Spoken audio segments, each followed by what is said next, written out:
ఒకసారి audio section. Okay John గారు, అంటే ఆయన ఇప్పుడే ఆడియో వీడియో చూసి ఉన్నాను అని అంటూ ఉన్నారు. ఒకసారి అది కూడా అడుగుదాం. బహుశా ఇప్పుడే చూసిన తర్వాత నేను కంప్లైంట్ చేశానని అంటున్నారు. అంటే అప్పుడు చూడలేదు, ఇప్పుడు చూసి అంటారు. ఓకే, అంటే ఇప్పుడు జోసెఫ్ వెనక ఎవరు ఉన్నారని మీరు అనుకుంటున్నారు? ప్రవీణ్ పగడాల శత్రువులు అంటే అన్ని మతాల్లోనూ ఉన్న వాళ్ళు ఉన్నారా, లేదంటే పలానా వాళ్ళు మాత్రమే ఉన్నారని మీకు అనిపిస్తుందా? ఇప్పుడు సార్ ఒకటి సార్, ఆంధ్రప్రదేశ్ లో తెలంగాణలో కల్చర్ వేరు, తమిళనాడు కల్చర్ వేరు. ఇప్పుడు జోసెఫ్ గారు అక్కడ నుంచి వచ్చి ఇక్కడ సెటిలర్.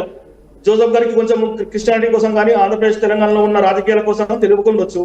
జోసెఫ్ గారు ఒక మందిరాన్ని కూల్చేస్తే, మందిరం కోసం దాడి జరిగితే హిందువులో సపోర్ట్ చేసుకుంటా గాజులు పట్టుకొని బొట్టు పట్టుకొని, అరే హిందువులారా మీరు ఇంట్లో పడుకుంటున్నారా, లేచి దాడులు చేయండి మీరు అంటే ఆయన క్రిస్టియన్ కదా. ఆయన ఏమంటున్నారంటే లేదు లేదు నేను వాస్తవానికి సపోర్ట్ చేస్తున్నాను అని జోసెఫ్ అంటున్నారు. నేను హిందువులకో ముస్లింలకో వేరే వాస్తవానికి సపోర్ట్ చేసినట్టయితే ఒక సహోదరునితో మాట్లాడి క్లారిఫికేషన్ తీసుకొని ఆయన మీద అరెస్ట్ వారెంట్ ఇప్పించాలి, ఆయన అరెస్ట్ చేయించాలి. వాస్తవాలు ఇన్ని రోజులు చూడకుండా నువ్వు ప్రవీణ్ పగడాల కేసు కోసం మాట్లాడినప్పుడే వాస్తవాలను చూసి ఎంబడే ఎఫ్ఐఆర్ పెట్టగానే ఎంబడే రిజిస్టర్ అయిందండి. కోర్టు పెట్టిరు, కోర్టు నైట్ రిజిస్టర్ అయ్యి వచ్చేసింది కంప్లైంట్. అంటే ఇది నమ్మసక్యంగా ఎవరికి ఉండదు, అసలు ఎవరు నమ్మరు. నాకు అప్పుడు చూడలేదు, నేను ఇప్పుడే చూసానంటే ఎవరు నమ్మరు. అది అంటే వాంటనే మీరు ఆల్రెడీ వాళ్ళతో ఉన్నారు కాబట్టి, వాళ్ళ సపోర్ట్ చేసుకుంటూ మాట్లాడుతున్నారు కాబట్టి, మేము కూడా హిందువుల సపోర్ట్ చేస్తాం, ముస్లిం సపోర్ట్ చేస్తాం. భారతదేశంలో మాకు కూడా స్నేహితులు హిందువులు ఉన్నారు, ముస్లింలు ఉన్నారు. మా చుట్టాలు కూడా హిందువులు ఉన్నారు, ముస్లింలు ఉన్నారు. కానీ పోతే వాళ్ళతో మాకు సంబంధం లేదు. అందరూ మా సోదర భావంతో కలిసిమెలిసి ఉంటున్నాము. మీరు మధ్యలో వచ్చి జోసెఫ్ గారు హిందువులతో ఉన్న వీడియోలు మీరు పాస్ చేసి హిందువులనన్నా ముస్లింలన్నా క్రిస్టియన్ అన్న ఒక్కటే మా మనోభావాలను దెబ్బతీస్తున్నారు. జోసెఫ్ హిందూ కాదు కదా, జోసెఫ్ హిందూ కాదు కదా. అదే కానీ అంటున్నాడు ఆ వీడియో, అతను హిందువుల మనోభావాలు దెబ్బతీస్తున్నారు అంటున్నాడు. హిందువులతో ఎక్కువ ఉండి వీడియోలు సోషల్ మీడియాలో పెడుతున్నారు. మేము కూడా హిందువులతో ఉంటాము, మేము కూడా అటువంటి చేయలేదే. మా స్నేహితులు అడుగుతున్నారు ఏమైంది కేసు ప్రవీణ్ గారు. అంటే జనరల్ గా అవాస్తవాలు చెప్పినప్పుడు మనోభావాలు దెబ్బతినే అవకాశం ఉంటుంది.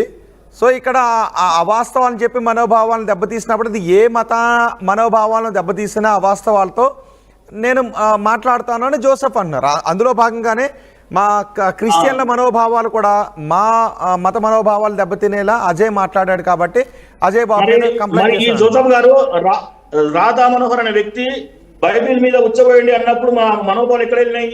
అప్పుడు కాలేదా? రాధా కరుణాకర్ సుగ్న క్రైస్తవులు అందరినీ లేకుండా చేస్తా చంపేస్తా అన్నప్పుడు మనోభావాలు దెబ్బతినలేదా? అవును, దానికి జోసెఫ్ సమాధానం చెప్పాలి. ఇంతకు ముందు నేను క్వశ్చన్ అడిగాను. అది అమర ప్రసాద్ అంబేద్కర్ వేస్ట్ అని అన్నప్పుడు మా భావాలు మాకు దెబ్బతినలేదా? మరి ఇలాంటి వ్యక్తుల మీద మీరు మీ భావాలు ఎవరికి ఏమన్నా మీరు స్పందించాలి, అప్పుడు స్పందించాలి కదా. ఎప్పుడైంది స్పందించాడు? ఓకే, కానీ జోసెఫ్ అరెస్ట్కి కారణం అజయ్ అరెస్ట్కి కారణం జోసెఫ్ ఇచ్చిన ఫిర్యాదు అయినప్పుడు మళ్ళీ ఆయన అరెస్ట్ చుట్టూ వేరే విధంగా ఆయన నేనే చెప్పాను నా మనోభావాలే దెబ్బతిన్నాయి అని అన్నప్పుడు దీని వెనుక పలానా వాళ్ళే ఉన్నారు అని అనడం ద్వారా ఒక వర్గాన్ని టార్గెట్ చేసినట్టుగా కొంతమంది భావిస్తూ ఉన్నారు. వాళ్ళ మీద ఎందుకు కంప్లైంట్ చేయలేదో చూద్దాం. కానీ ఇక్కడ అజయ్ అరెస్ట్కు కారణం జోసెఫ్ ఇచ్చిన ఫిర్యాదే. అవును, సో ఇప్పుడు మీరు అందుకే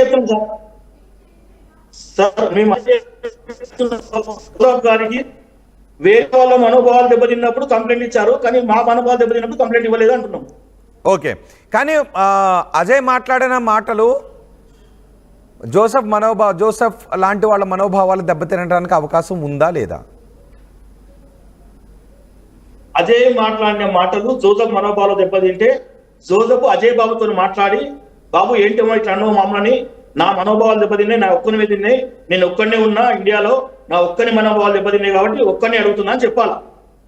ఓకే, అంటే ఇక్కడ జోసెఫ్ ఒక్కరి మనోభావాలే దెబ్బతిన్నాయి. లక్షలాది మంది క్రైస్తవుల మనోభావాలు దెబ్బతిని లక్షలాది మంది క్రైస్తవులు చనిపోయారు మణిపూర్లో, అప్పుడు ఈయన మనోభావాలు దెబ్బతినలేదు.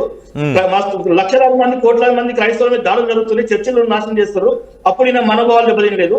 ఎంతో మంది రోమన్ క్యాథలిక్ సిస్టమ్ చంపేస్తున్నారు, అప్పుడు ఈయన మనోభావాలు దెబ్బతినలేదు. ఒక అజయ్ బాబు ఎప్పుడో అన్న వార్త పడుతుంది, ఇప్పుడు మనోభావం దెబ్బతిందని ఎవరు నమ్ముతారు సార్?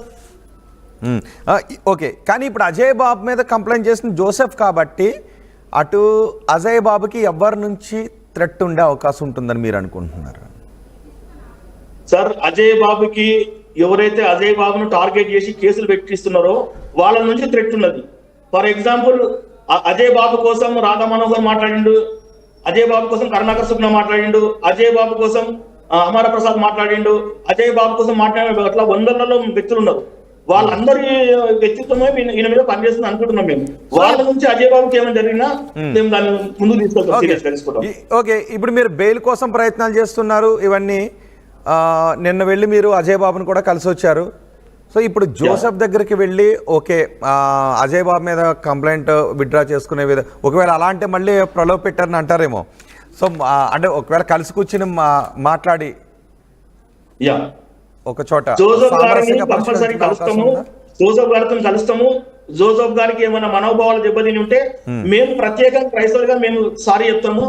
జోసెఫ్ గారు ఆ కేసును బేషరతుగా ఇప్పుడే అది విత్డ్రా చేసుకోవాలి. ఎందుకంటే మీ సహోదరుడు అండి, బయట వాడు కాదు, నీ సహోదరుడు తప్పు చేస్తే నువ్వు క్షమించు. మన బైబిల్ అదే చెప్తుంది, మన రాజ్యాంగం అదే చెప్తుంది. నువ్వు క్షమించకుండా నువ్వు కేసు పెట్టి దండించినావు, సరే ఇప్పుడు మేము క్షమిస్తున్నాం, మీరు విత్డ్రా చేసుకోండి.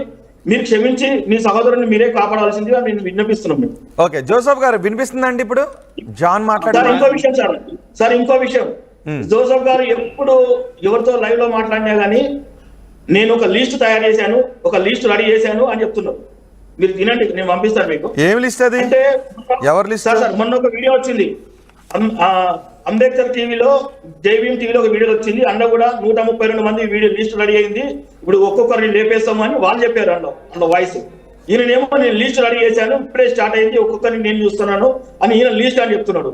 ఆ లిస్ట్ రెడ్ లిస్టా, వైట్ ఎల్లో లిస్టా, బ్లాక్ లిస్టా, బ్రౌన్ లిస్టా, ఏ లిస్టో మాకు చెప్పాలి. ఆ లిస్ట్ లో ఎవరెవరు ఉన్నారు, మరి మీరు ఎవరెవరి నుంచి ఏం చేద్దాం అనుకుంటారో మాకు తెలియదు చెప్పాలి. ప్రతిసారి లిస్ట్ అని చెప్తున్నాడు. నేను ఇప్పుడు లిస్ట్ రెడీ చేశాను, ఇప్పుడే స్టార్ట్ అని చెప్తున్నాడు. అది ఏం లిస్టు? అసలు లిస్ట్ నీకెందుకు వచ్చారు? అజయ్ బాబు అంటే మీ మనోభావాలను దెబ్బతీశారు కాబట్టి మీరు ఆయన మీద కేసు పెట్టారు. మరి లిస్ట్